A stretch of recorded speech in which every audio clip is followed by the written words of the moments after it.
mountain air cut through my jacket like glass shards, sharp and unforgiving as I wrestled another log onto the porch. My fingers were numb despite the work gloves I wore thin from overuse and months of chopping firewood that never seemed to be enough. The cabin loomed behind me, small and drafty, its weathered logs a far cry from the spacious home Cece and I had left behind. But this was safety. This was survival. This was the price of escaping. I straightened, pressing one hand against the small of my back, where an ache had taken up permanent residence. The other hand instinctively went to my daughter's bedroom window, checking for the 100th time that morning that she was still safely inside. Through the glass, I could see her curled up with her coloring books, dark curls bent over the paper with intense concentration. 4 years old, and already she'd learned to be quiet, to stay hidden, to understand that some dangers couldn't be explained, only avoided. The sound of an engine growled in the distance, low and powerful, cutting through the pristine silence of the Colorado wilderness. My heart stuttered. No one came up this far. The nearest neighbor was 15 miles away, the small town of Pine Ridge another 10 beyond that. I'd chosen this location specifically for its isolation, paying the landlord in cash, using a name that wasn't mine, leaving no trail that could lead back to us. But I'd been foolish to think we could hide forever. The black SUV appeared around the bend, expensive and out of place against the backdrop of pine trees and mountain peaks dusted with early November snow. I dropped the log and ran for the door, my boots slipping on the frost-covered steps. Inside, I locked the deadbolt and chain, knowing even as I did that they were useless. If someone wanted in, these flimsy barriers wouldn't stop them. "Mommy?" Cece's voice was small, uncertain. She looked up from her coloring book, brown eyes too knowing for someone her age. "Is it the bad people?" "Go to your room, baby," I said, keeping my voice steady even as panic clawed at my throat. "Remember what we practiced. Under the bed, stay quiet no matter what you hear." She didn't argue. She never argued anymore, and that broke my heart more than anything. She simply gathered her crayons and notebook and disappeared down the short hallway. I heard the creak of her bed frame as she crawled beneath it, then silence. My brave, terrified little girl. The knock, when it came, was polite, almost gentle. 3 measured raps that somehow sounded more menacing than if someone had pounded on the door. I stood frozen in the center of the living room, my mind racing through options I didn't have. The back door led into dense forest, but the SUV would be faster. The hunting rifle I'd bought at a pawn shop was locked in the bedroom closet, unloaded because I was terrified of having a loaded weapon in the house with Cece. My phone sat on the kitchen counter. But who would I call? The police couldn't protect us from this. No one could. Paige. The voice was muffled through the door, but I would have recognized it anywhere. Deep and controlled, carrying an authority that made grown men flinch. "I know you're in there. Open the door." Patrick Novak. The name echoed through my head like a death knell. I'd known this moment would come eventually. Had known from the moment I discovered what my ex-husband had done. The money he'd stolen. The organization he'd betrayed. That someone would come looking. I just prayed we'd have more time. That somehow I could get far enough away. Hide deep enough. Become invisible enough that they'd give up the search. But men like Patrick Novak didn't give up. They didn't forget. And they didn't forgive. "Please," I called out, my voice cracking. "Whatever you want, I don't have it. Michael took everything. I don't know where he is. I'm not here for Michael." The words were so unexpected they momentarily paralyzed me. "I'm here for you." My hand went to the deadbolt, then stopped. This was a trick. It had to be. Patrick Novak was the head of the Irish syndicate that controlled everything from the docks to the city council. Michael had stolen $500,000 from him, had been skimming from shipments for months before disappearing. I was collateral damage, a loose end to be tied up. I'm not opening the door, I said, trying to inject strength into my voice. You need to leave. I'll call the police. A low chuckle drifted through the heavy wood. No, you won't, because you're smarter than that. You know the police can't help you. But I can. I don't believe you. Then let me prove it. A pause. Paige, I've been looking for you for 6 months. If I wanted to hurt you, I wouldn't be knocking. The logic was sound, which made it all the more terrifying. I moved to the window, careful to stay hidden behind the curtain, and peered out. The SUV sat in my small clearing, engine still running, vapor rising from the exhaust in the cold air. I couldn't see anyone else, but that didn't mean they weren't there. Patrick Novak traveled with an army of men who would kill without hesitation, who saw violence as just another business transaction. But he was alone on the porch. I could see him now. Tall and broad-shouldered in a black coat that probably cost more than 6 months of my rent. His dark hair was slightly longer than I remembered, shot through with silver at the temples that somehow made him more commanding rather than less. His face was all hard angles and sharp edges, the face of a man who made difficult decisions and lived with them. I'd seen that face before. Once. 3 years ago, at some fundraiser Michael had dragged me to, back when I still believed his lies about being a successful financial consultant. Patrick had been across the room, surrounded by people seeking his attention, his approval, his favor. Our eyes had met for just a moment, and I'd felt something electric pass between us, something dangerous and magnetic that I'd immediately tried to forget. Michael had noticed. Stay away from him, he'd hissed in my ear, his fingers digging painfully into my elbow. Patrick Novak is not someone you want noticing you. But he had noticed.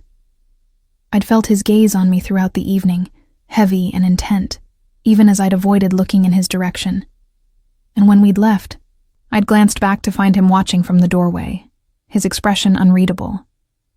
I'd pushed the memory away, buried it under the growing mountain of evidence that my marriage was built on lies.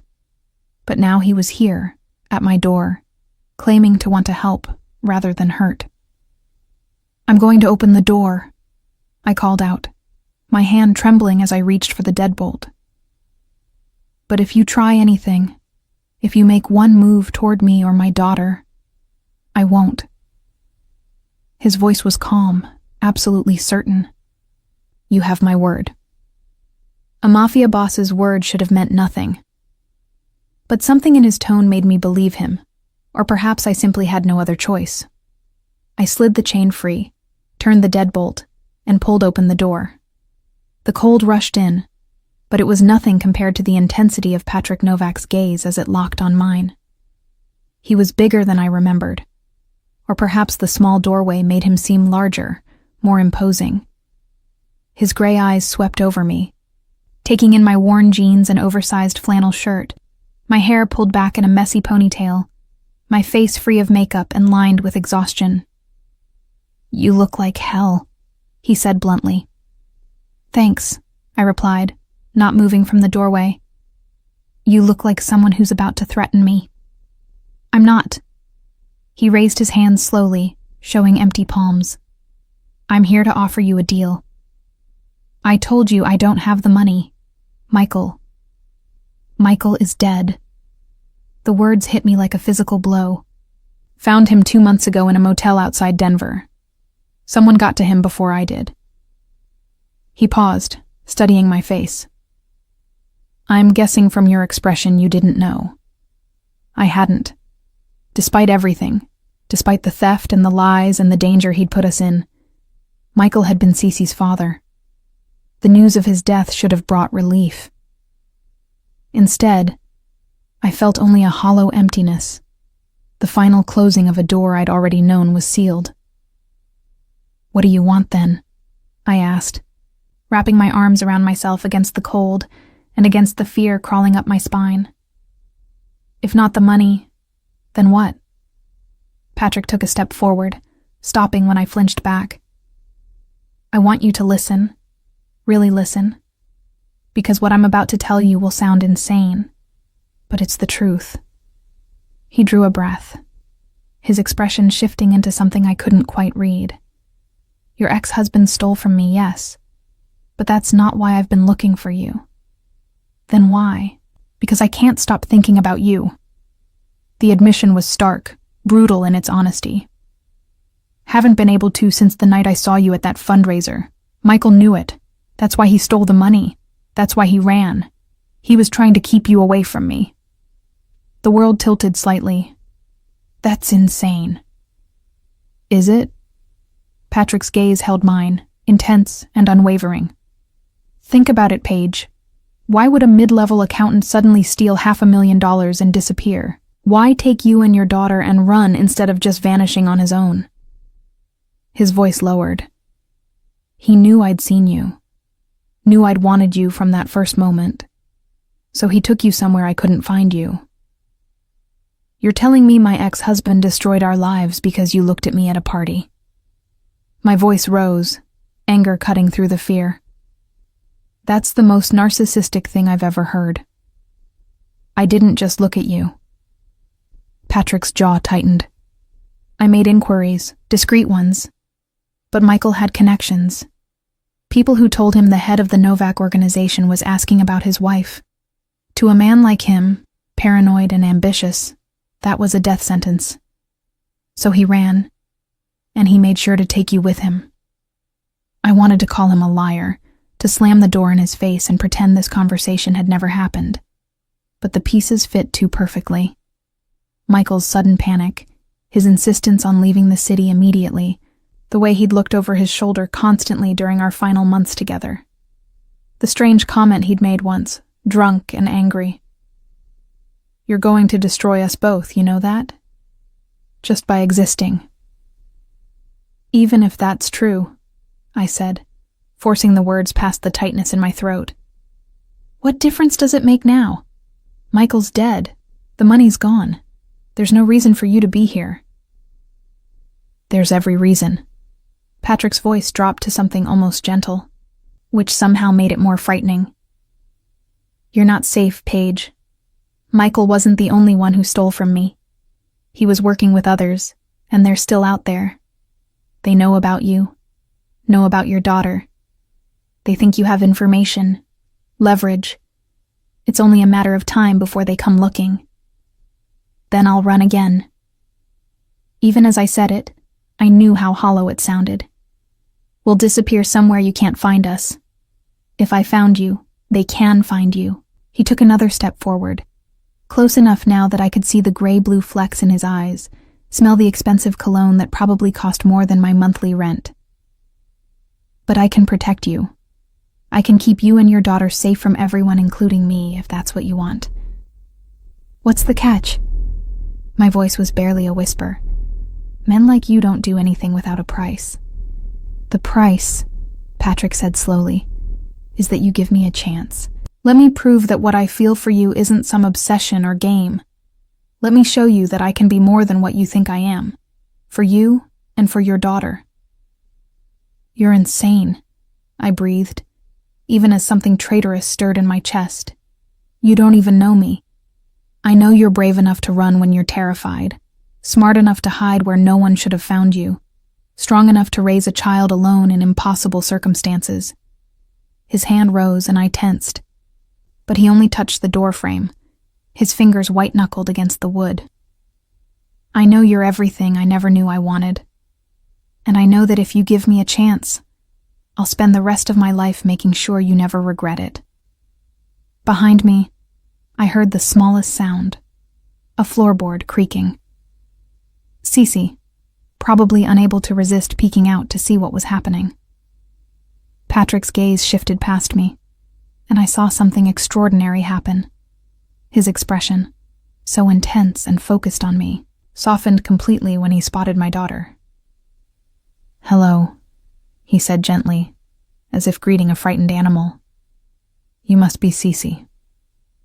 I turned to find my daughter standing in the hallway, clutching her stuffed rabbit to her chest. Her eyes were wide, but not with fear, with curiosity. "How do you know my name?" she asked in her small, clear voice. Your mommy mentioned you. Patrick's tone remained gentle, non-threatening. She said you're very brave. Cece considered this. Are you the bad people? Cece, I started, but Patrick spoke over me. Some people think so, he admitted with surprising honesty. But I'm not here to hurt you or your mom. I promise. My daughter studied him for a long moment, then looked up at me. Mommy, why are you standing in the cold? You always say to close the door so the heat doesn't get out. She was right. We were wasting precious warmth, and I could already see my breath in the air. But inviting Patrick Novak inside felt like crossing a line I could never uncross, stepping into a life I'd spent 6 months trying to escape. Yet what choice did I have? If what he said was true, if there were others coming, then running again would only delay the inevitable. And if he truly wanted to help, if his obsession could somehow be turned into protection for my daughter. Come in, I heard myself say, stepping back from the door. But just to talk, that's all. Patrick's smile was slow and devastating, transforming his harsh features into something almost beautiful. That's all I'm asking, he said, crossing the threshold. For now. As I closed the door behind him, sealing us in with the man who should have been my greatest threat, I wondered if I'd just made the smartest decision of my life or signed our death warrants. Only time would tell which it would be. The cabin felt smaller with Patrick Novak inside it. He dominated the space without trying, his presence filling every corner as he moved through the small living room with measured steps. His gaze swept over everything: the second-hand furniture I'd bought at a thrift store, the stack of bills on the kitchen counter that I'd been juggling for weeks, the children's drawings taped to the walls. He was cataloging, assessing, seeing too much. Cece, go back to your room, please, I said, keeping my voice steady even as my heart hammered against my ribs. Finish your coloring. My daughter hesitated, still clutching her rabbit. But Mommy. Now, baby. The firmness in my tone left no room for argument. She retreated down the hallway, casting one last curious glance at Patrick before disappearing. I waited until I heard her bedroom door click shut before turning to face him. You have 5 minutes to explain what you want, I said, crossing my arms. Then you leave. Patrick unbuttoned his coat with deliberate slowness, revealing an expensive suit beneath. Charcoal gray, perfectly tailored, the kind of clothing that whispered wealth and power. He draped the coat over the back of my worn couch as if it belonged there, as if he belonged here.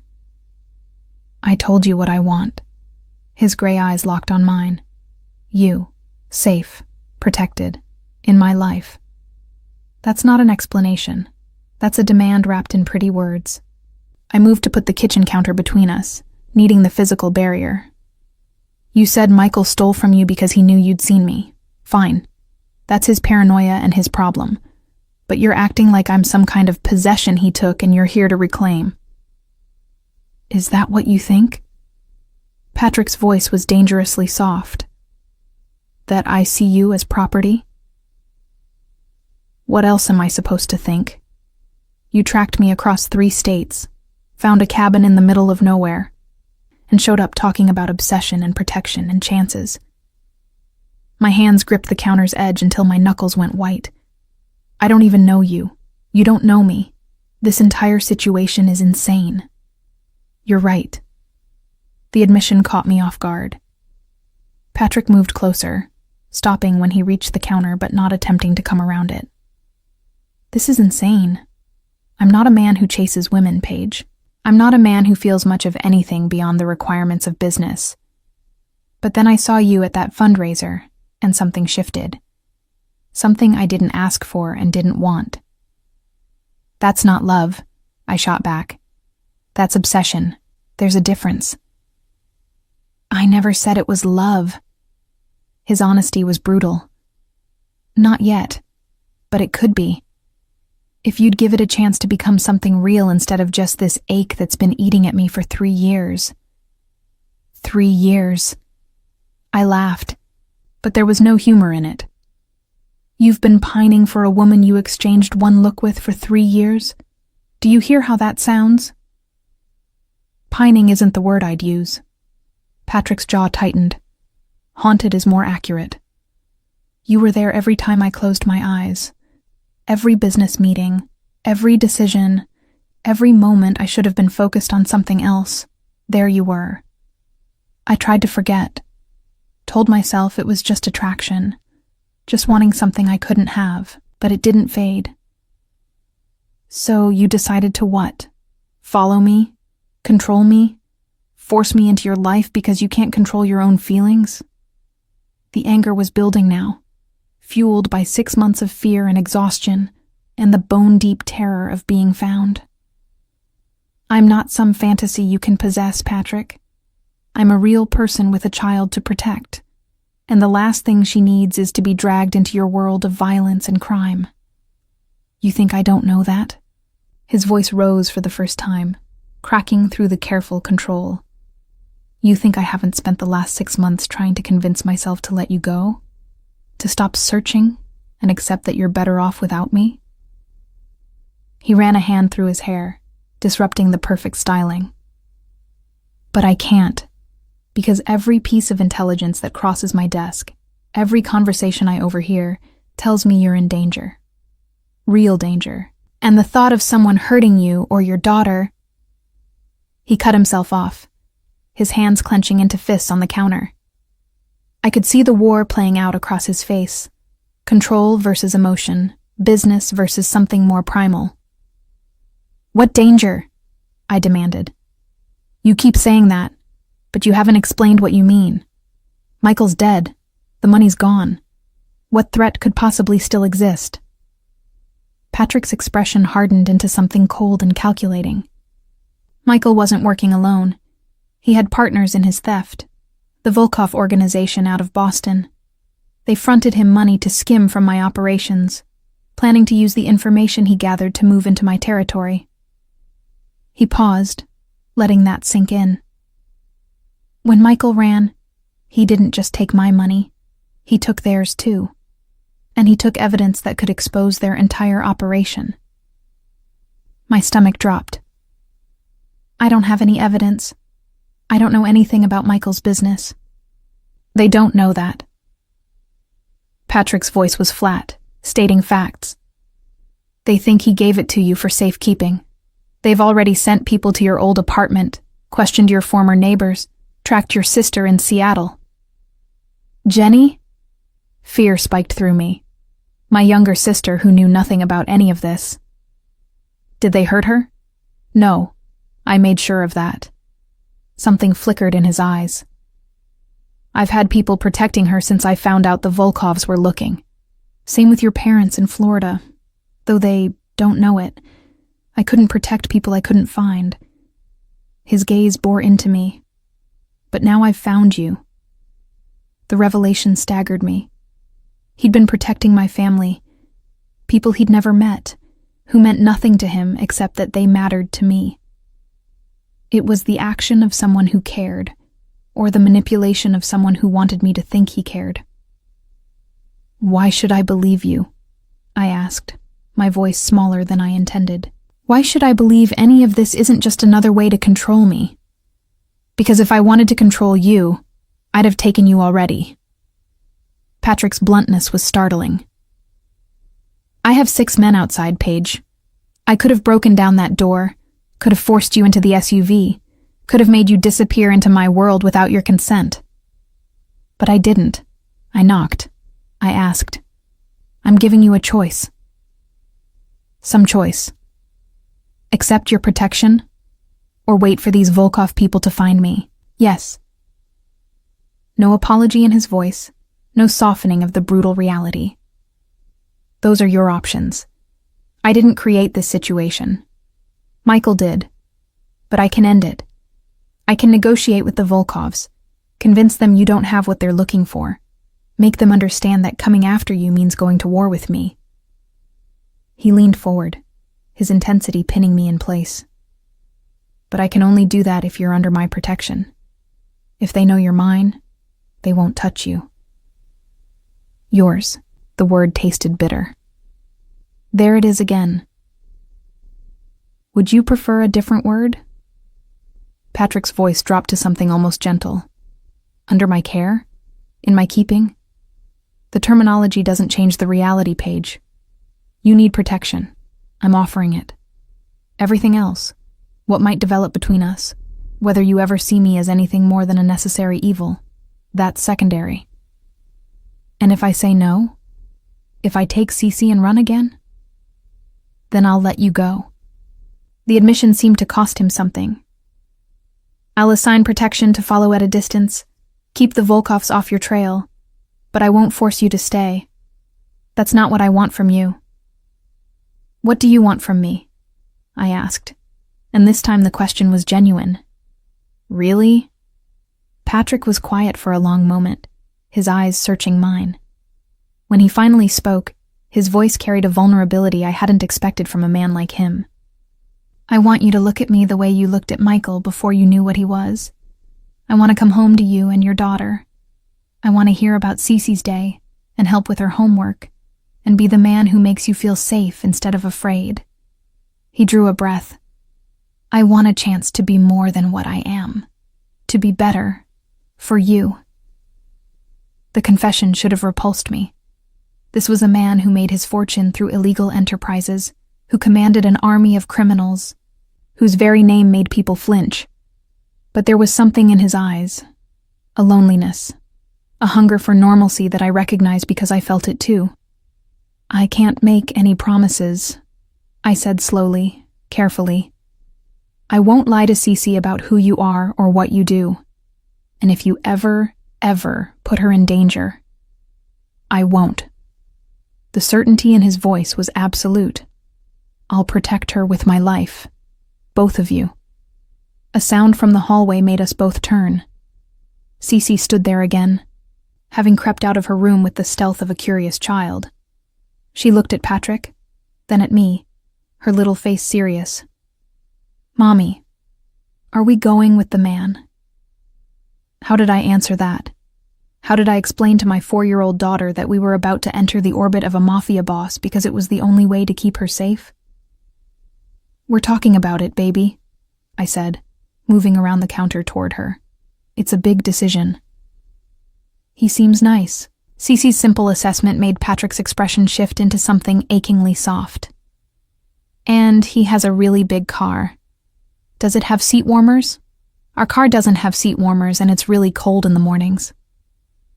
Despite everything, I found myself almost smiling.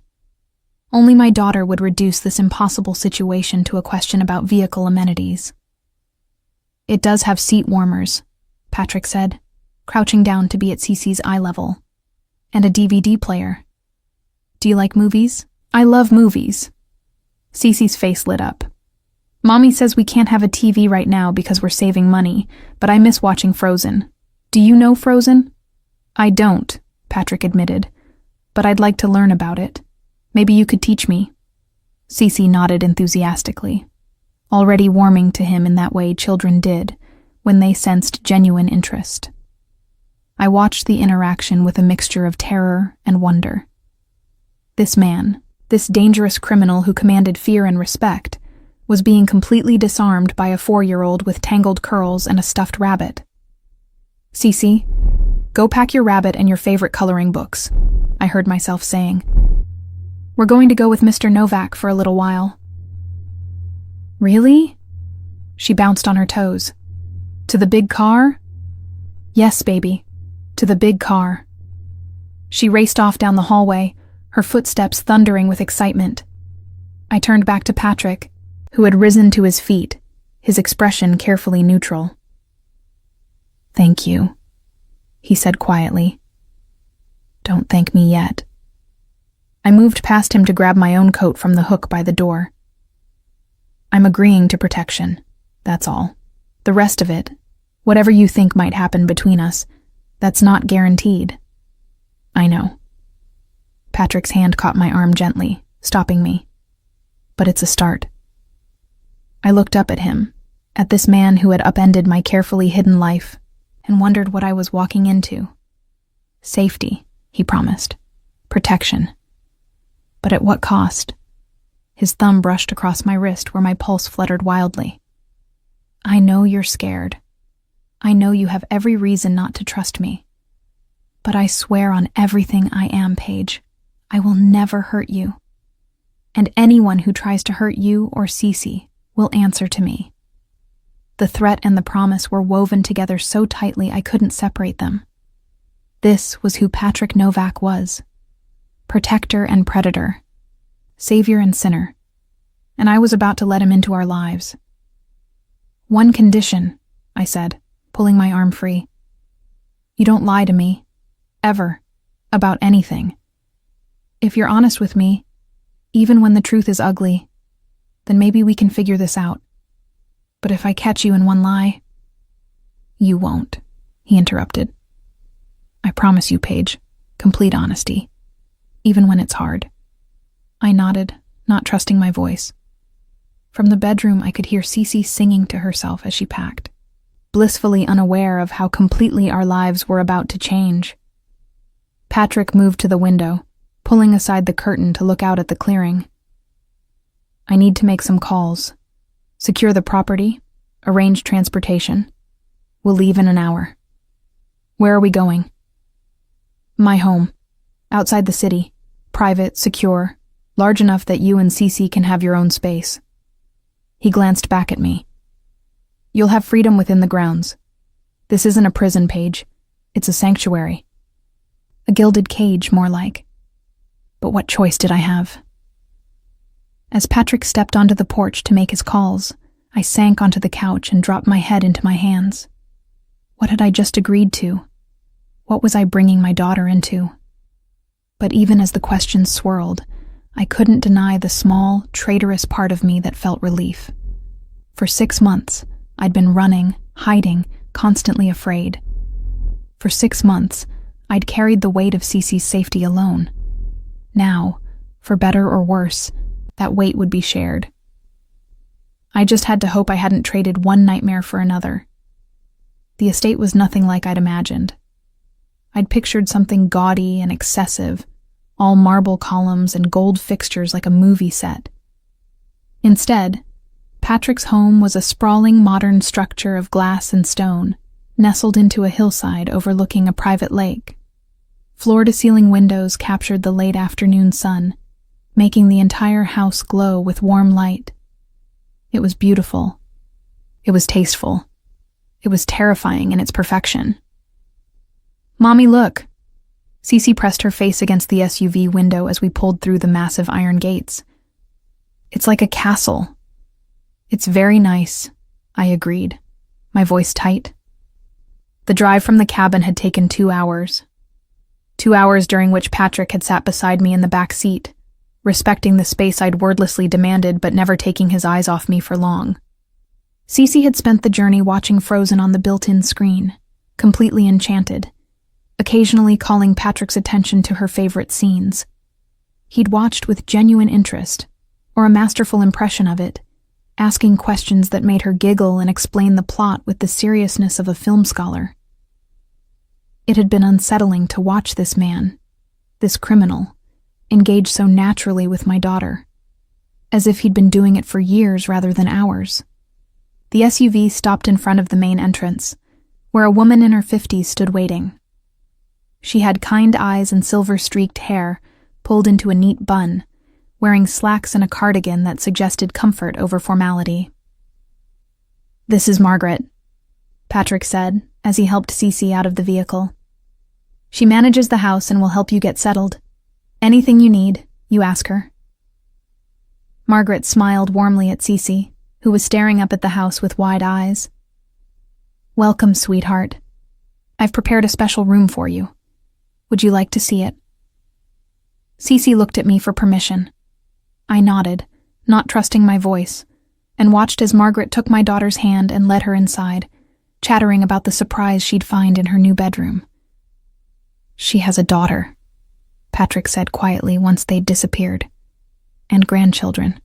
I trust her completely." "You trust someone." The words came out more bitter than I'd intended. I didn't think men in your position trusted anyone. I trust very few people. His hand settled on the small of my back, guiding me toward the entrance. But those I do trust, I trust absolutely. Margaret has been with me for 8 years. She knows what I am and chooses to stay anyway. Inside, the house was even more impressive. High ceilings, clean lines, furniture that managed to be both expensive and comfortable. Art on the walls that even my untrained eye recognized as valuable. But it was the details that caught my attention. The fresh flowers in a vase on the entry table, the throw blankets draped over the sofa, the books stacked casually on the coffee table. Someone lived here. This wasn't just a showpiece. "Your room is upstairs," Patrick said, leading me toward a curved staircase. Connected to Cece's with a shared bathroom. "I thought you'd want to be close to her." "Where's your room?" I asked, then immediately wished I hadn't. "The opposite wing." His answer was matter of fact. "I meant what I said, Paige. You'll have privacy here, space. This isn't about forcing proximity." We climbed the stairs in silence. The second floor was just as impressive, with a long hallway lined with doors. Patrick stopped at one near the end, pushing it open to reveal a bedroom that made my throat tight. It was gorgeous. A king-sized bed with a cream-colored duvet, floor-to-ceiling windows overlooking the lake, a sitting area with a small fireplace. There was a walk-in closet that was already filled with clothes. I could see them through the open door, and fresh flowers on the nightstand. But what made my eyes burn was the framed photo on the dresser. It was one of the pictures from my cabin. Me and Cece, taken last month when we'd hiked to a nearby waterfall. She was on my shoulders, both of us laughing, her little hands buried in my hair. I'd kept it on the mantel, one of the few pieces of our old life I'd allowed myself to bring. "How did you—" I started. "I had someone pack your things from the cabin," Patrick said softly. "Everything important.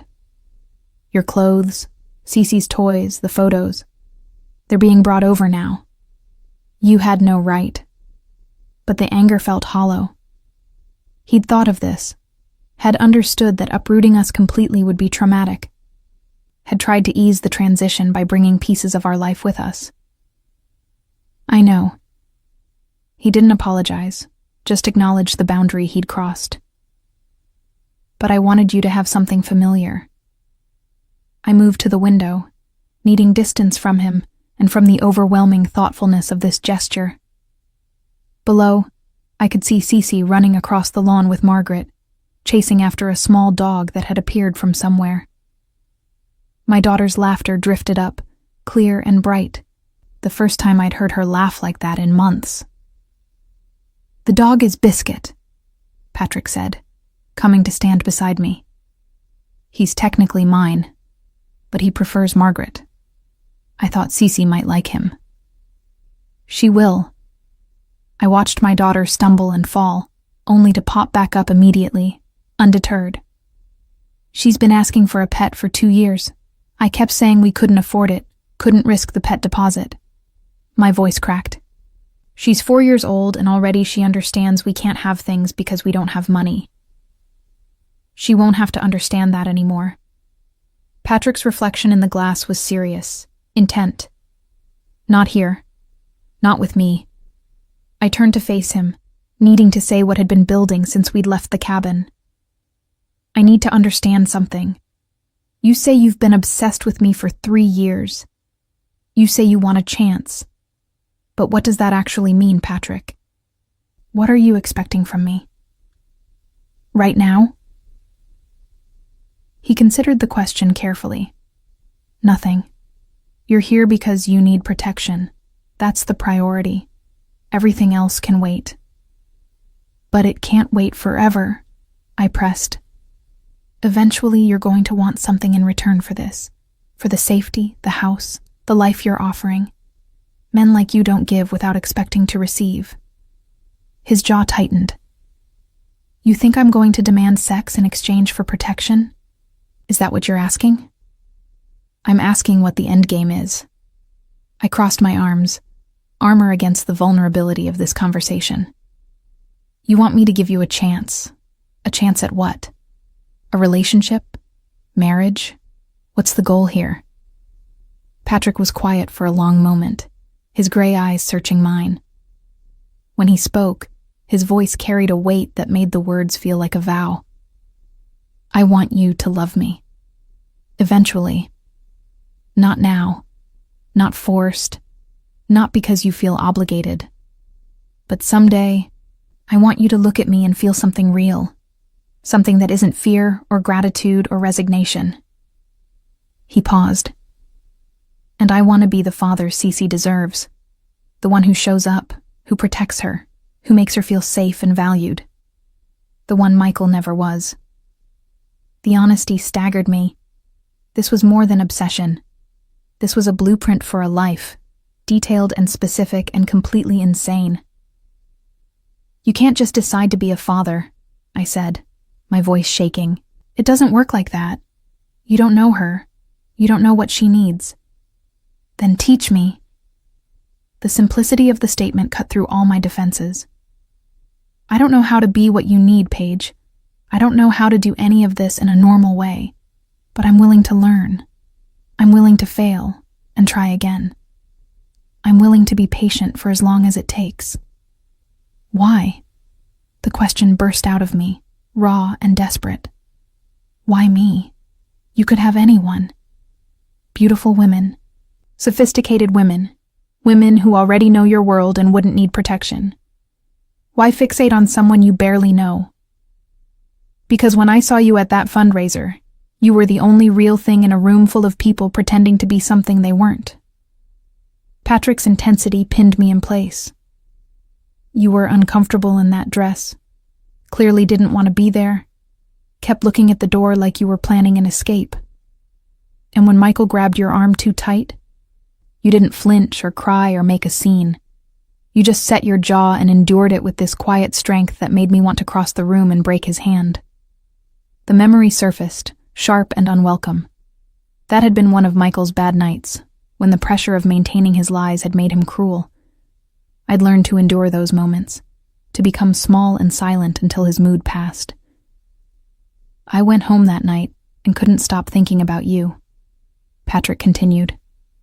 Couldn't stop wondering who you were, what your life was like, whether you were happy. And the more I learned, the way Michael treated you, the way he kept you isolated from family and friends, the way he controlled every aspect of your life, the more I understood that you deserved better. So this is about saving me? Anger sparked through the vulnerability. You're some kind of white knight who saw a damsel in distress and decided to rescue her? No. His bluntness cut through my sarcasm. This is about wanting something I can't have, and being selfish enough to pursue it anyway. I'm not a good man, Paige. I've done terrible things. I'll do more terrible things. But with you, I want to try to be better. That's all I can promise. The confession hung between us, brutal in its honesty. This wasn't a fairy tale. Patrick Novak wasn't a prince. He was exactly what he appeared to be. A criminal, a killer, a man who built his empire on violence and fear. But he was also standing here, offering me truth instead of pretty lies. Offering protection without demanding immediate payment. Offering patience when he could have simply taken what he wanted. I need time, I said finally. Time to adjust, time to figure out if this can ever be anything other than a transaction. And I need you to understand that my daughter comes first. Always. Her safety, her happiness, her well-being. That's non-negotiable. I wouldn't expect anything less. Patrick's expression softened. Take all the time you need. I've waited 3 years. I can wait longer. A knock on the doorframe made us both turn. Margaret stood there with Cece, who was breathless and muddy and grinning ear to ear. Mommy, did you see Biscuit? He's the best dog ever. And my room has a window seat and a reading nook, and Margaret says I can help her bake cookies tomorrow. The words tumbled out in an excited rush. Can we stay here? Please? I looked at my daughter's joy-filled face, at the mud on her pants, and the sparkle in her eyes that I hadn't seen since before Michael had destroyed our lives. Then I looked at Patrick, at this impossible man who was offering us a second chance wrapped in danger. Yes, baby, I said, the decision settling over me like a weight. We can stay. Cece whooped and threw herself at my legs, hugging me with all her small strength. Over her head, I met Patrick's gaze. He nodded once, a gesture of acknowledgement and gratitude and promise. We were doing this. We were stepping into his world, into his life, into whatever complicated arrangement this would become. I just hoped I had the strength to survive it. And maybe, in the depths of my traitorous heart, I hoped I might find something more than survival. Maybe I might find something worth staying for. 3 weeks into our new life, and I still woke up disoriented. The bed was too soft, the room too quiet, the absence of fear too unfamiliar. I'd spent so many months sleeping with one ear open, ready to grab Cece and run at the first sign of danger, that the deep silence of Patrick's estate felt wrong somehow. Too peaceful. Too safe. I padded to the window, wrapping my robe tighter against the early morning chill. The sun was just beginning to rise over the lake, painting the water in shades of pink and gold. Below, I could see Patrick on the dock, his breath forming clouds in the cold air as he went through what I'd learned was his morning routine. Coffee, solitude, and whatever thoughts a man like him carried. He'd kept his promise. Given us space. Cece and I had our wing of the house, our routines, our privacy. He joined us for dinner most evenings, sitting at the table and listening with genuine interest as Cece chattered about her day with Margaret, about Biscuit's antics, about the books they were reading together. But he never pushed, never demanded more than we were willing to give. It was unnerving. I'd been prepared for pressure, for the gradual erosion of boundaries, for the entitled expectation that came with men who provided. But Patrick was nothing like Michael. Nothing like the monster I'd built him up to be in my head. He was patient, careful, almost gentle in the way he navigated our new dynamic, which made it harder to maintain the walls I'd built around my heart. A soft knock on my door pulled me from my thoughts. "Come in," I called, expecting Margaret. Instead, Patrick entered, fully dressed despite the early hour. His expression was serious in a way that made my stomach clench with familiar dread. "We need to talk," he said without preamble. "There's been a development." The fear I'd been holding at bay crashed back in. The Volkovs? They made contact last night. He moved to the window, standing beside me but not touching. Through intermediaries, they want to negotiate. Negotiate what? My voice came out thin, reedy. "I told you I don't have anything. They believe you." Patrick's interruption was firm, but not unkind. Or rather, they're willing to accept that you might not have what they're looking for. But they want assurance. A meeting. Face to face. Terror spiked through me. "No. Absolutely not. I'm not meeting with them." "You won't be." His hand found mine, warm and steady. "I will. But they want proof that you're under my protection. That taking you would mean war. I need you to trust me, Paige." "Trust you to do what?" I pulled my hand away, wrapping my arms around myself. "Walk into a meeting with the people who want to kill me?" "They don't want to kill you. They want closure." Patrick's voice was maddeningly calm. "Michael stole from them. Michael died with their money and their secrets still missing. They need to believe that pursuing his widow won't yield results, that it's not worth the cost of going to war with my organization." "And how do you prove that?" His jaw tightened.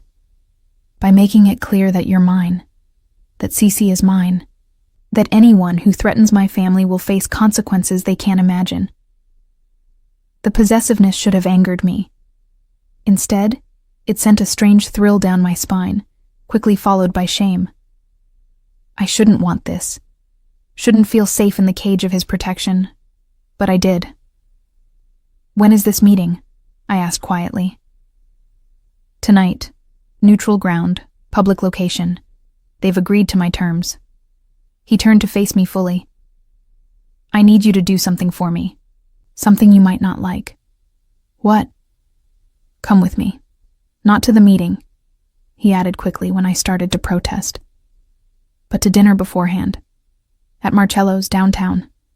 Let yourself be seen with me. Let the Volkov's watchers, and they will be watching, see that you're not my prisoner. That you've chosen this." "But I haven't chosen this," I said, even as the words felt like a lie. "Not really. You gave me an ultimatum. Accept your protection, or risk my daughter's life. And yet, you're still here." Patrick's gaze held mine. "Even though I've given you freedom within these grounds, even though Margaret would help you leave if you asked, even though 3 weeks have passed, and I haven't demanded anything from you." He stepped closer. "You're still here, Paige. Why? Because I was tired of running. Because Cece was happy here, truly happy, for the first time in months. Because every time Patrick looked at my daughter with that soft expression, something in my chest cracked a little more. Because despite everything I knew I should feel, I was starting to trust him. "I'll go to dinner," I said finally. "For Cece. To end this threat hanging over us." "Thank you." The relief in his voice was genuine. "Wear something beautiful. Margaret has prepared options. I want the Volkovs to see what I see when I look at you." "And what's that?" The question slipped out before I could stop it. Patrick's smile was slow and devastating, everything I never knew I needed. He left before I could respond, leaving me standing at the window with my heart racing and my carefully maintained defenses crumbling a little more. Marcello's was the kind of restaurant where power brokers made deals and politicians courted donors. The kind of place Michael used to take me when he needed arm candy, back when I still believed his lies about being a successful consultant. Being here with Patrick felt different. Everyone noticed our arrival. Eyes followed us as the maitre d' led us to a private table, conversations pausing mid-sentence as people recognized him. But it wasn't fear I saw in their faces. It was respect, admiration, the kind of reaction reserved for someone whose power was absolute and unquestioned. "You're staring," Patrick murmured as he held out my chair. "People treat you like royalty," I said, settling into the seat. The dress Margaret had helped me choose, a deep emerald that brought out my eyes, felt like armor and exposure all at once. "People treat me like someone it's dangerous to cross." He took his own seat across from me. "There's a difference." "Is there?" I accepted the menu from a hovering waiter, though I couldn't imagine eating. "You command respect through fear. I command respect through consistency." Patrick's correction was gentle. "I keep my promises. I protect those under my care. I punish betrayal swiftly and completely. People know where they stand with me. That breeds respect more than fear ever could." Before I could respond, a man appeared at our table. Tall, silver-haired, wearing a suit that screamed old money. His smile was polished as he extended his hand to Patrick. "Novak, I heard you were back from your sabbatical." "Senator." Patrick's handshake was brief, professional. "Allow me to introduce Paige, my partner." The word sent electricity through me. Partner, not girlfriend, not companion. Partner, equal, chosen. The senator's assessing gaze swept over me, and I forced myself to meet it steadily. I'd spent too many years making myself small. Not anymore. "Charming," the senator said.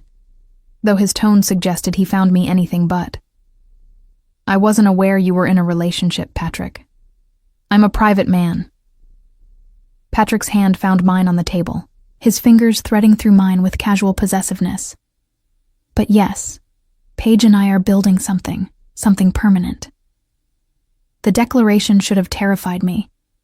Instead, it felt like a shield, protecting me from the senator's dismissive gaze and from the dozens of other eyes watching our interaction. Well, the senator's smile didn't reach his eyes. Congratulations. I'll let you enjoy your evening. He departed, and I became acutely aware that our interaction had been noted by every person in the restaurant. Patrick's public claim of me, his use of the word partner, the intimate way he held my hand. Did you mean that? I asked quietly once we were alone again. About building something permanent? Every word. His thumb brushed across my knuckles. I know you're not ready to hear it. I know you're still figuring out whether you can trust me, whether this can be real. But I meant what I said, Paige. You and Cece are my family now. That's not going to change. You barely know us. The protest was automatic, weak. I know Cece likes her toast cut into triangles. I know she's afraid of thunderstorms but pretends not to be because she thinks it makes her brave. I know she asks about her father sometimes. And it breaks your heart because you don't know how to explain where he went or why he left. Patrick's voice was low, intimate. I know you check on her 3 times every night. I know you haven't bought yourself new clothes in over a year because every spare dollar goes toward her needs. I know you're terrified that you're failing her, even though you're the strongest person I've ever met. Tears burned behind my eyes. You're not supposed to know those things. But I do. His grip on my hand tightened. Because I pay attention. Because you and Cece are the most important parts of my life now. Because I'm trying to prove that this isn't obsession or control. It's care. Real care. The waiter returned before I could respond, launching into descriptions of specials I couldn't focus on. I ordered something at random, my mind spinning with Patrick's words, and the weight of his gaze and the terrifying realization that I was falling for him. Not because he'd saved me, not because I was grateful or obligated, but because he saw me, really saw me. All the broken, struggling parts I tried to hide, and instead of being repelled, he moved closer. Dinner passed in a blur of expensive food I barely tasted, and conversation that felt surreal in its normalcy. Patrick told me about his day, about the legitimate businesses he ran alongside his illegal enterprises, about his frustration with a shipping contract, and his amusement at his accountant's perpetual anxiety. He asked about my day, about Cece's progress with reading, about whether I'd explored the estate's library yet. It felt like a date. A real date. With a man who was genuinely interested in my life, and my thoughts and my dreams. It felt dangerous. They're here, Patrick said quietly as we finished dessert. His gaze had shifted to the restaurant's entrance, where 3 men in expensive suits had appeared. The Volkov's representatives. They won't approach, but they're watching. I resisted the urge to turn and look. What do? We finish our meal. We act like a couple with nothing to fear. His hand covered mine again. And then I walk you to the car, kiss you goodnight like I have every right to, and make absolutely certain they understand you're protected. Kiss me? My voice came out breathy. Only if you'll allow it. Patrick's eyes held mine. I won't take what isn't offered, Paige, not even for show. The question hung between us, weighted with possibility. This would be a line crossed, a boundary breached. A step toward something real instead of just practical. I should say no. Should maintain the distance. Should protect my heart against this man who could destroy me so easily. Okay, I whispered instead. You can kiss me. His smile was slow and triumphant. Then let's give them a show they'll remember. The walk to the car was choreographed perfectly. Patrick's hand at the small of my back, guiding me through the restaurant. The way he helped me with my coat, his fingers lingering on my shoulders. The careful attention as he opened the car door, then paused, turning me to face him. "Ready?" he murmured, close enough that I could feel his breath. I nodded, unable to speak, and then he kissed me. It wasn't the aggressive, possessive kiss I'd expected. It was gentle, careful. His lips soft against mine, his hand cradling my face like I was something precious. The kiss spoke of patience and promise, and a future I was terrified to imagine. When he pulled back, his eyes searched mine. "All right?" "Yes," I managed, my heart racing. "I'm all right." "Good." He handed me into the car with the same careful attention, then closed the door and moved around to the driver's side. As we pulled away from the restaurant, I caught a glimpse of the 3 men watching from the entrance. The message had been delivered. Patrick Novak had claimed me, and anyone who threatened me would face his wrath. "That was for show," I said, trying to convince myself. The kiss. It was just for them. Patrick's smile was knowing as he navigated through downtown traffic. If that's what you need to believe. Wasn't it? He glanced at me, his expression serious. "No, Paige. That kiss was for me. Because I've been wanting to do it since the moment you opened the door at the cabin. The audience just gave me an excuse. I should have been angry, should have called him out for manipulation. But instead, my fingers rose to touch my lips, still tingling from the contact. And I wondered what it meant that part of me wanted him to kiss me again. Without the excuse. Without the audience. Just because. The meeting with the Volkovs changed everything. Patrick returned to the estate near midnight, his tie loosened and exhaustion etched into the lines of his face. I'd been waiting in the living room despite Margaret's gentle insistence that I go to bed, unable to rest until I knew he was safe. The realization that I cared about his safety. Genuinely cared, not just because of what it meant for Cece and me, had been growing all evening, impossible to ignore. "It's done," he said, dropping onto the couch beside me. Not close enough to touch, but near enough that I could feel his warmth. "They've agreed to leave you alone. The debt dies with Michael." Relief crashed over me so intensely my hand shook. "Just like that?" "Not just like that." Patrick's voice carried a weariness I hadn't heard before. "I gave them something in exchange. Access to my shipping routes for the next year, a percentage of profits from 3 of my legitimate businesses, and a promise that if they ever discover evidence that you do have what Michael stole, they get first claim." "But I don't have anything," I protested. "I know."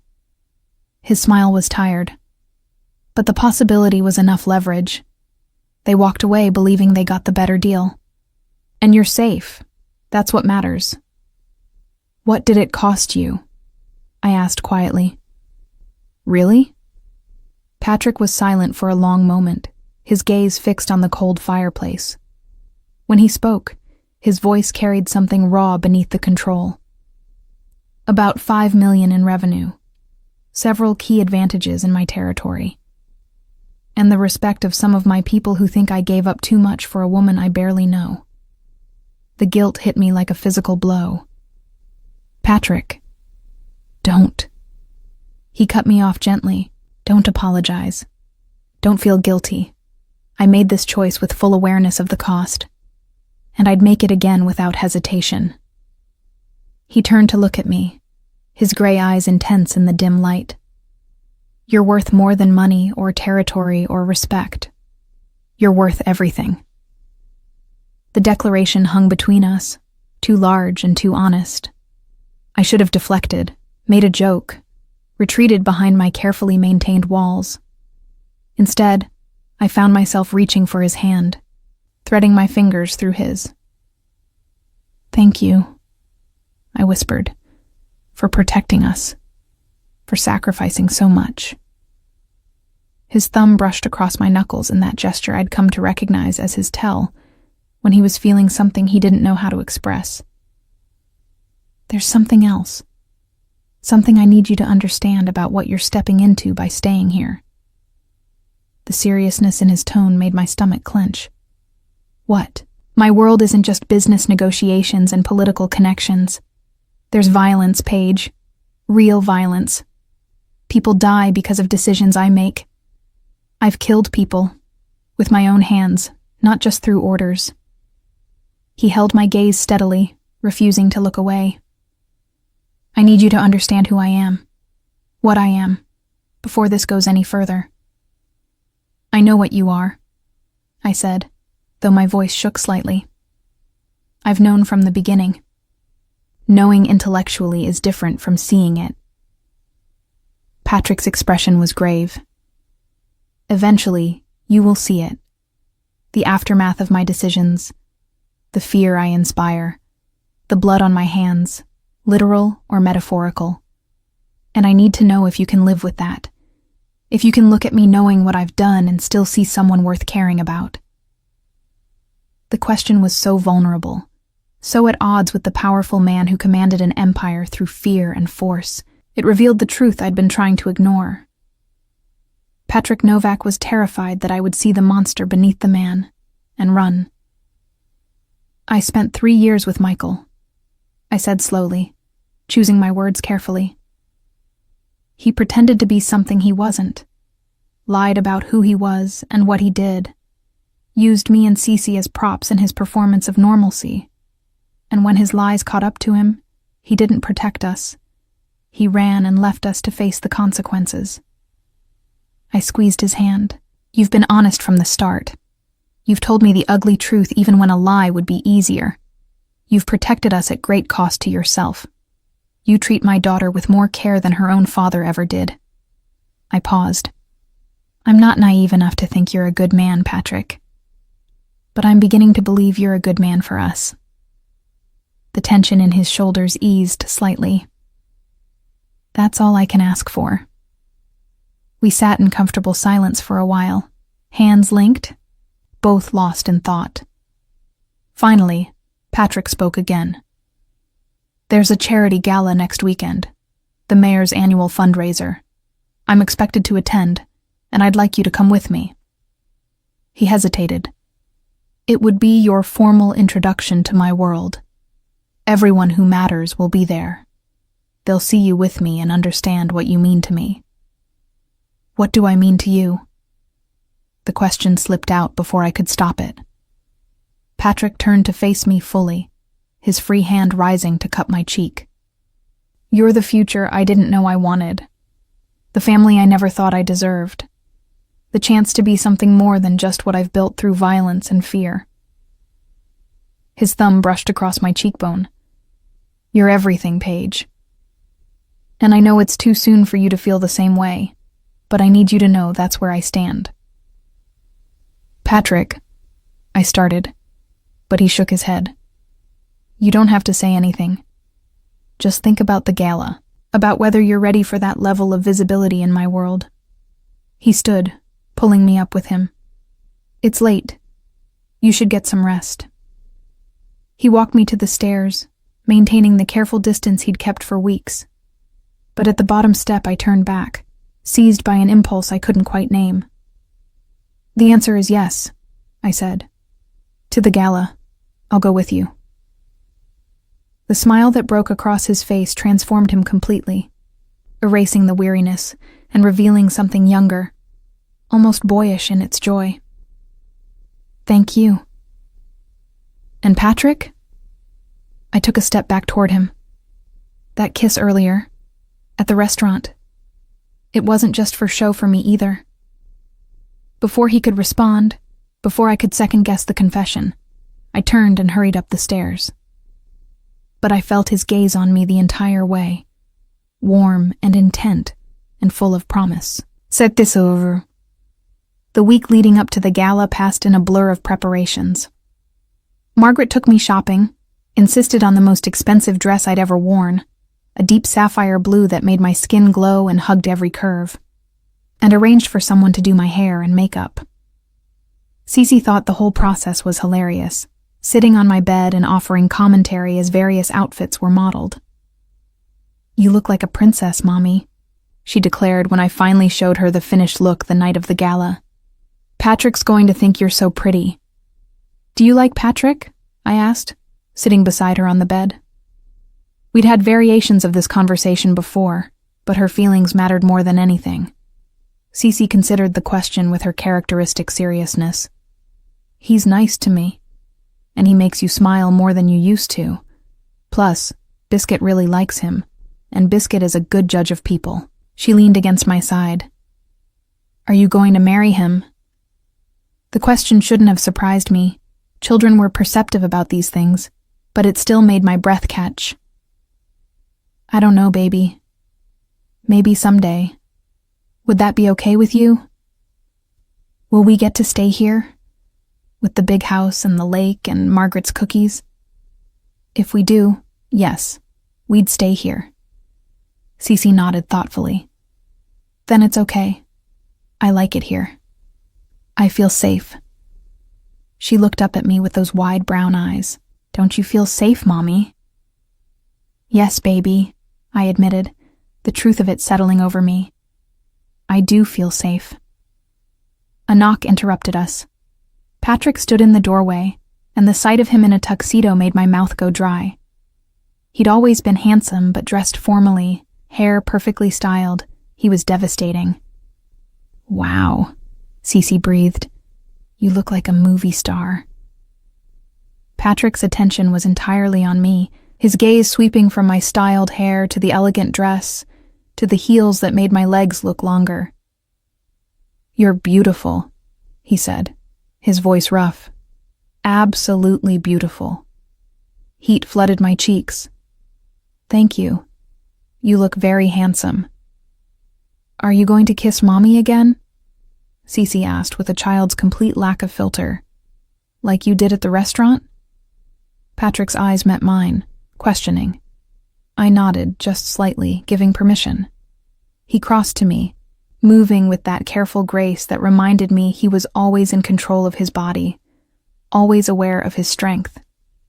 His hand cupped my face, thumb brushing my cheekbone, and then he kissed me. Soft and sweet and appropriate for our audience, but carrying the promise of more. When he pulled back, Cece was grinning. "Yep, you're definitely going to marry him." "Cece!" I protested. But Patrick was laughing, the sound rich and genuine. "Out of the mouths of babes," he murmured, offering me his arm. "Shall we?" The gala was held at the Grand Belmont Hotel, a historic building downtown that dripped with old money and older power. Patrick's hand never left the small of my back as we navigated through the crowd, a steady presence as hundreds of eyes tracked our movement. I recognized faces from television, politicians, business leaders, celebrities, people who shaped the city and the state and sometimes the country. And they all treated Patrick like an equal. Or perhaps more accurately, they treated him like someone whose favor they courted. "Patrick?" A man in his 60s approached, his silver hair impeccable, his smile practiced. "I was hoping to catch you. About that development in the Harbor District." "Not tonight, Councilman." Patrick's refusal was polite, but final. "Tonight is for enjoying the company." His hand pressed more firmly against my back. "Have you met Paige?" The councilman's assessing gaze swept over me. "I haven't had the pleasure, though I've heard you have a new companion." "Partner," Patrick corrected, his tone carrying an edge. "Paige is my partner." The distinction was noted by everyone within earshot. A ripple of interest spread through the nearby guests, conversations pausing as people turned to look at us with renewed curiosity. "I see." The councilman's smile didn't reach his eyes. "Well, congratulations. I'll leave you to your evening." As he departed, I leaned close to Patrick. "You're drawing a lot of attention to me." "That's the point." His voice was low, meant only for me. I want everyone here to understand your importance. That you're not temporary, not a fling, not someone they can dismiss or threaten. Or what? You'll go to war for me? The question was only half joking. Patrick's expression was deadly serious. Without hesitation. The certainty in his voice should have frightened me. Instead, it sent warmth flooding through my chest, a sense of being valued that I'd never experienced with Michael. We made our rounds through the ballroom, Patrick introducing me to dozens of people whose names I immediately forgot. But I noted their reactions. Curiosity, speculation, and occasionally something darker. Envy, perhaps, or resentment that Patrick had chosen someone like me. Nobody special. No family connections or wealth or influence. Over the sophisticated women who clearly would have welcomed his attention. "You're doing wonderfully," Patrick murmured as we escaped to the balcony for a moment of quiet. The November air was cold, but he immediately shrugged out of his jacket and draped it over my shoulders. "I know this world is overwhelming. It's not the world that's overwhelming." I pulled his jacket tighter, breathing in his scent. "It's the responsibility. Everyone looks at me and tries to figure out why you chose me, what leverage I have, what secrets I know. They're trying to calculate my worth in your equation. You're not part of an equation." Patrick moved closer, his hands settling on the balcony railing on either side of me, caging me in without touching. "You're the whole damn answer, Paige. The thing that makes everything else make sense." "That's a lot of pressure," I whispered. "I know." His forehead touched mine gently. "And I'm sorry for that, but I can't pretend you're anything less than essential. Not anymore."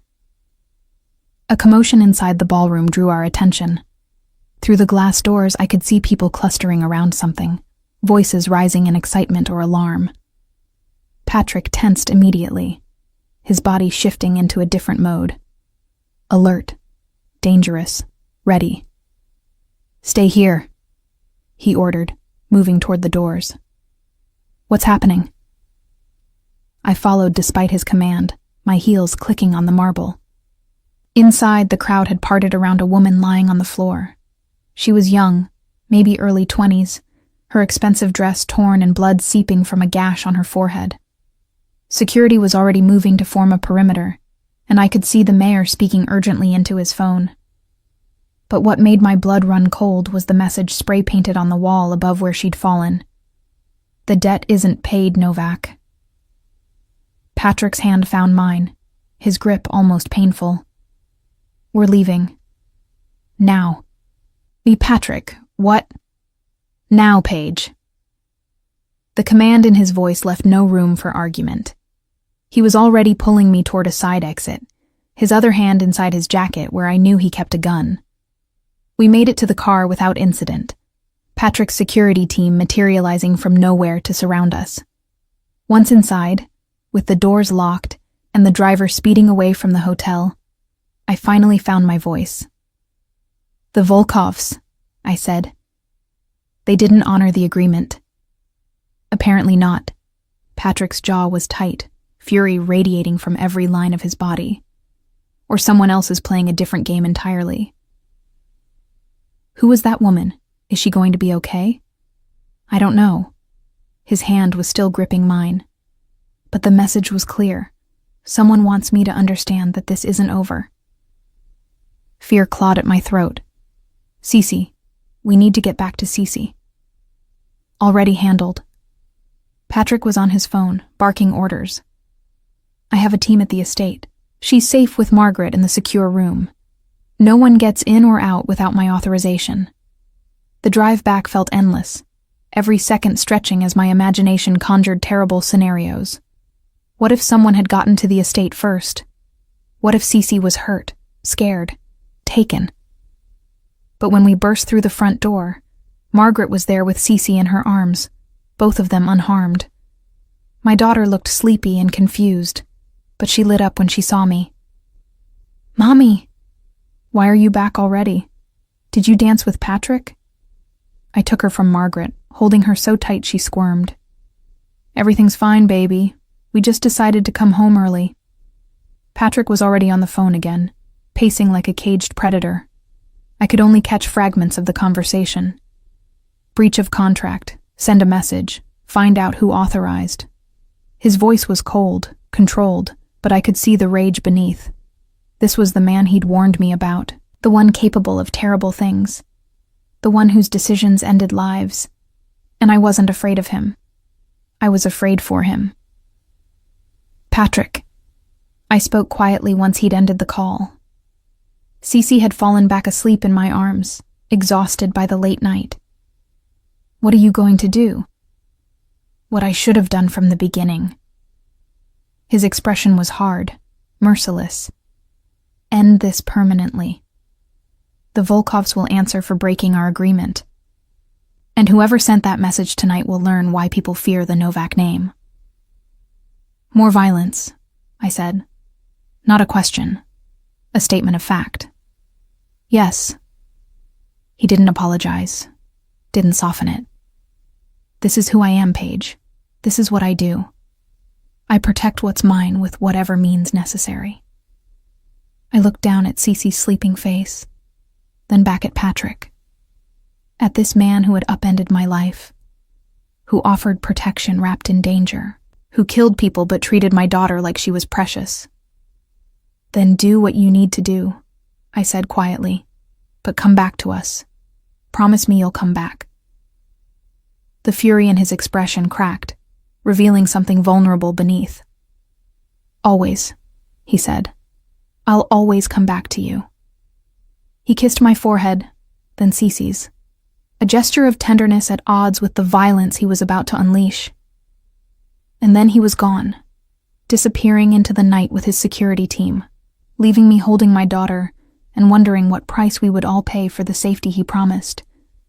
But as I carried Cece upstairs and tucked her into bed, as I changed out of the expensive dress and washed off the makeup, one truth became impossible to ignore. I trusted Patrick Novak, trusted him to protect us, trusted him to come back, trusted him with our lives and our hearts. I was in love with a monster, and somehow, that didn't terrify me as much as it should. Patrick didn't come back that night, or the next morning. By the time the sun rose over the lake, painting the water in shades of amber and rose, I'd worn a path in the carpet of my bedroom from pacing. Margaret brought breakfast that I couldn't eat, offered reassurances I couldn't believe, and finally just sat with me in silence while Cece played with Biscuit in the garden below, blissfully unaware of the danger circling us. He's done this before, Margaret said quietly, her hands wrapped around a cup of tea. Disappeared for days to handle things. He always comes back. But what if this time is different? My voice cracked. What if whoever sent that message was stronger than he anticipated? What if... He promised you he'd come back. Margaret's certainty was absolute. And Patrick Novak keeps his promises, especially to people he loves. The word hung in the air between us. Love. Patrick had never said it explicitly, had danced around it with phrases like essential and everything. But the truth was written in every action, every gesture, every sacrifice he'd made. And I loved him back. God help me, I loved him. The realization should have come with fear or doubt, but instead, it settled over me with quiet certainty. I loved Patrick Novak. Criminal, killer, protector. The man who treated my daughter like she was his own and looked at me like I was the answer to questions he'd never known to ask. My phone buzzed. Unknown number. My heart lurched as I answered. Paige. Patrick's voice was rough, exhausted, but alive. Are you and Cece safe? We're fine. We're at the estate with Margaret. Relief flooded through me so intensely I had to sit down. Where are you?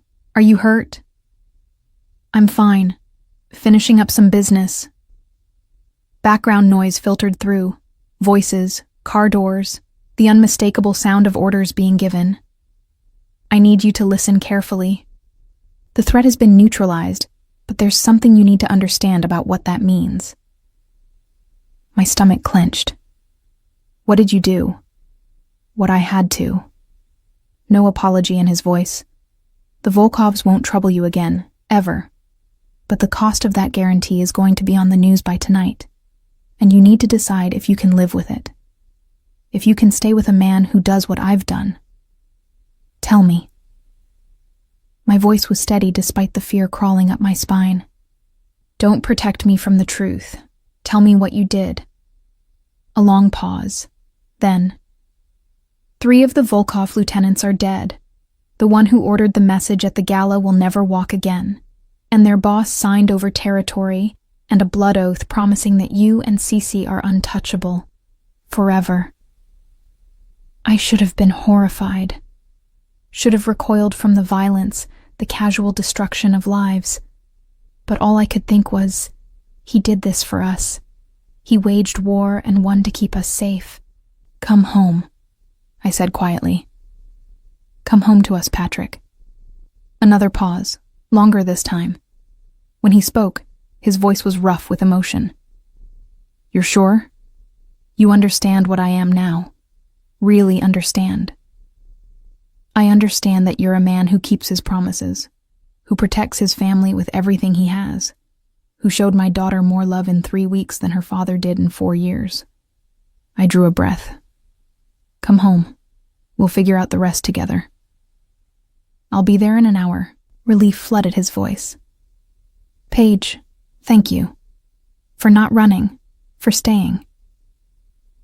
"I'm not going anywhere," I said, and meant it with every fiber of my being. He looked like hell when he walked through the door 90 minutes later. His suit was rumpled, dried blood on his cuff, exhaustion carved into every line of his face. But when Cece saw him and ran squealing across the foyer to throw herself at his legs, something in his expression transformed completely. "Patrick, you're back. Mommy was worried, but I told her you promised to come back and you keep your promises." The words tumbled out in a rush as he scooped her up, holding her like she was the most precious thing in the world. "I always keep my promises to you," he said, his voice thick. "Always, Piccola." Over Cece's dark curls, his eyes found mine. I saw the question there, the vulnerability he rarely showed. "Are we okay? Can you accept this?" I crossed to them, rose on my toes, and kissed him. Not gently, not carefully, but with all the fear and relief and love that had been building since he'd left. Cece giggled between us, squirming until Patrick set her down. "Does this mean you're going to get married?" she asked with a child's directness. "Because if you are, can I be a flower girl? And can Biscuit be in the wedding too?" "Cece," I started, but Patrick was laughing.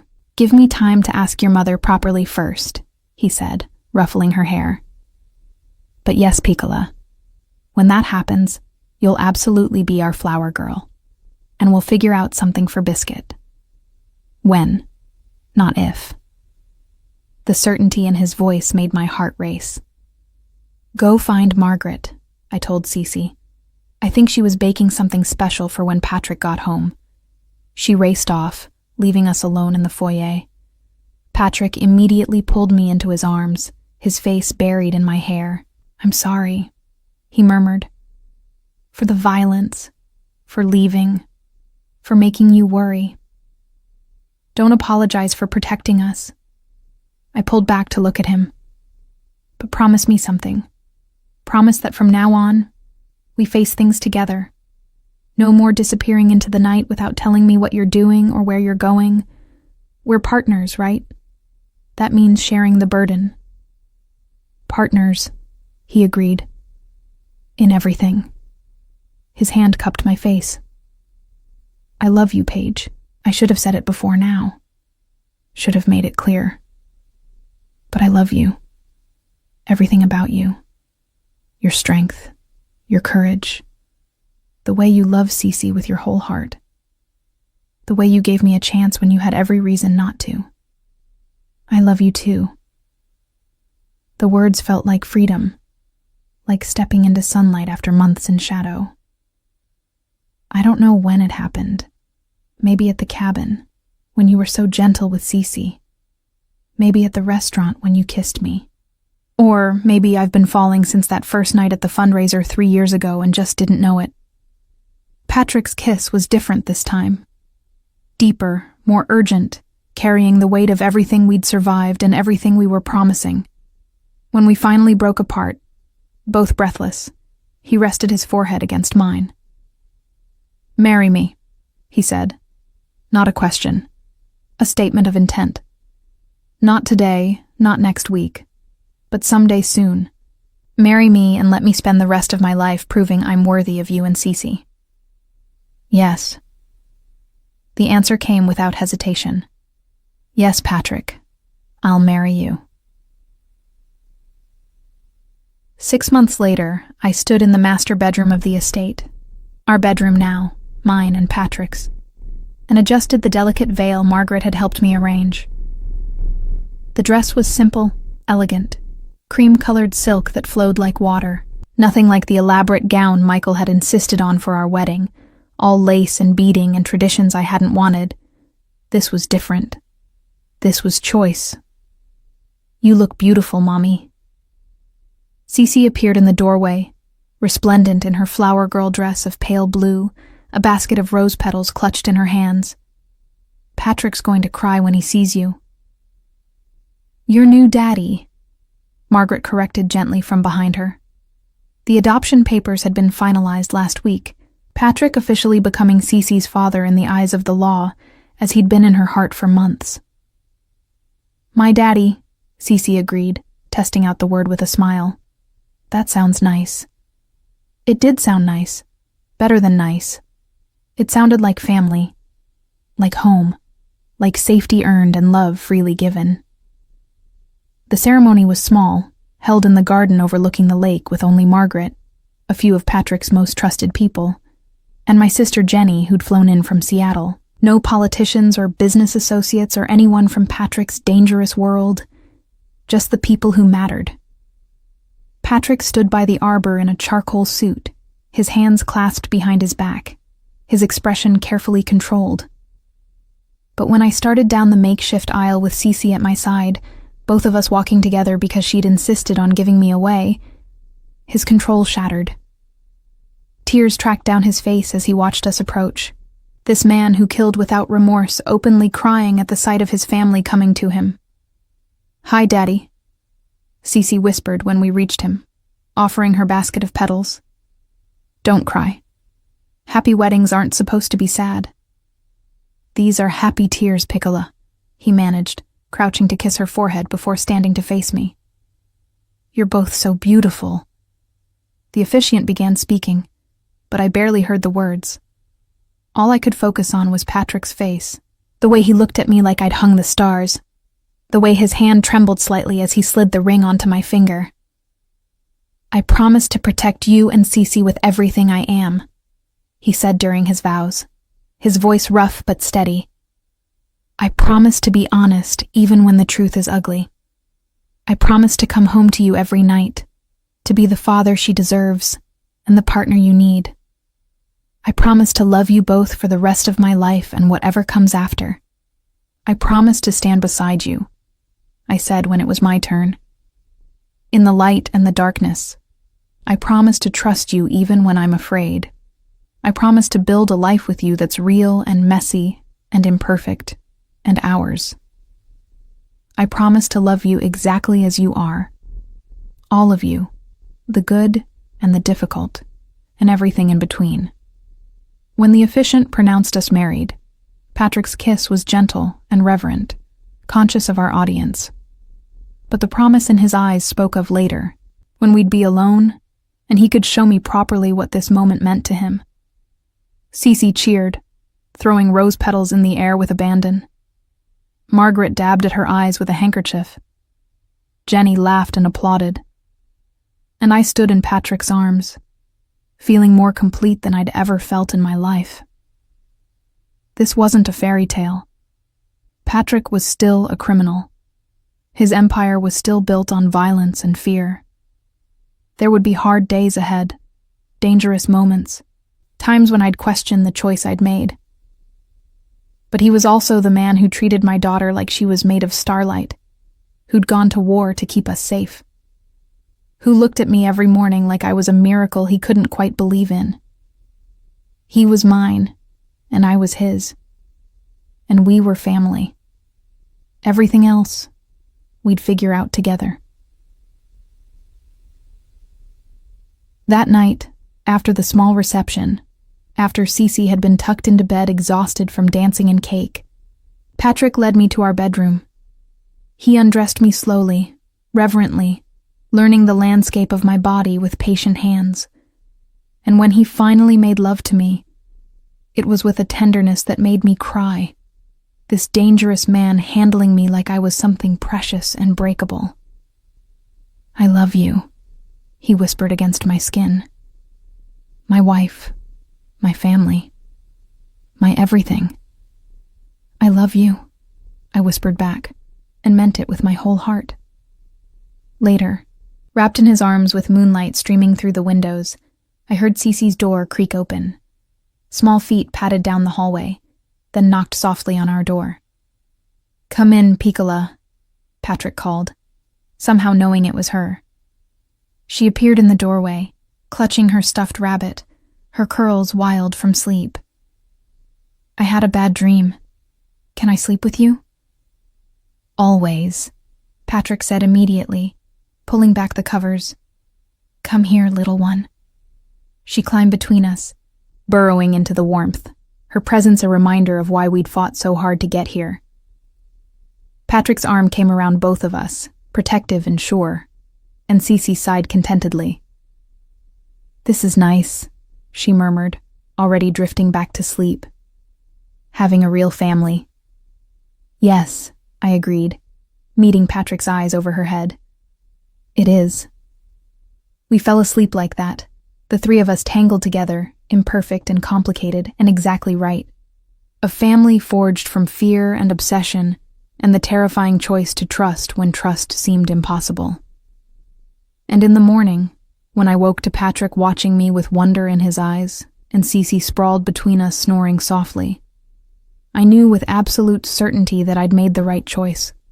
Not because it was easy, not because it was safe, but because it was real, and real was worth fighting for.